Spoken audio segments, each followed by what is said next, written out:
Son of God, say my mind, and you don't die. Give as you receive, and your release is Satan.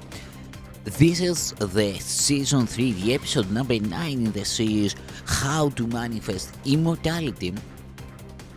And the name of today's teaching is The Process of Psychotherapy and Introduction. Psychotherapy is a process that changes the view of the self. At best, this new self is a more beneficent self-concept, but psychotherapy can hardly be expected to establish reality.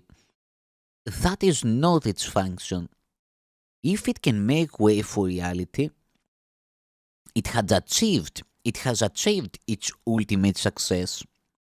Its whole function in the end is to help the patient deal with one fundamental error, the belief that anger brings him something he really wants, and that by justifying attack, he is protecting himself.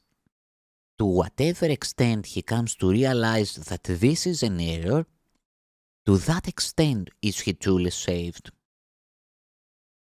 Patients do not enter the therapeutic relationship with this goal in mind. On the contrary, such concepts mean little to them, or they would not need help, Their aim is to be able to retain their self-concept exactly as it is, but without the suffering that it entails. Their whole equilibrium rests on the insane belief that this is possible. And because to the sane mind is so clearly impossible, what they seek is magic. In illusions, the impossible is easily accomplished, but only at the cost of making illusions true. The patient has already paid this price. Now he wants a better illusion. At the beginning, then, the patient's goal and the therapist are at variance. The therapist as well as the patient may cherish false self-concepts, but their respective perceptions of improvement still must differ.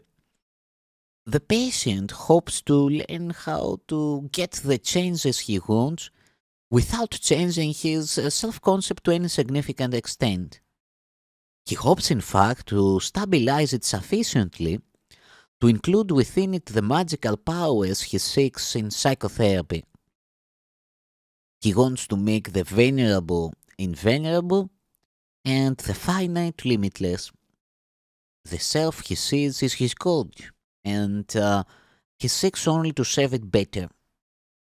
Regardless of how sincere the therapist himself may be, he must want to change the patient's self-concept in some way that he believes is real. The task of therapy is one of reconciling these differences. Hopefully, both will learn to give up their original goals, for it is only in relationships that salvation can be found. At the beginning, it is inevitable that patients and therapists alike accept unrealistic goals, not completely free of magical overtones. They are finally given up in the minds of both.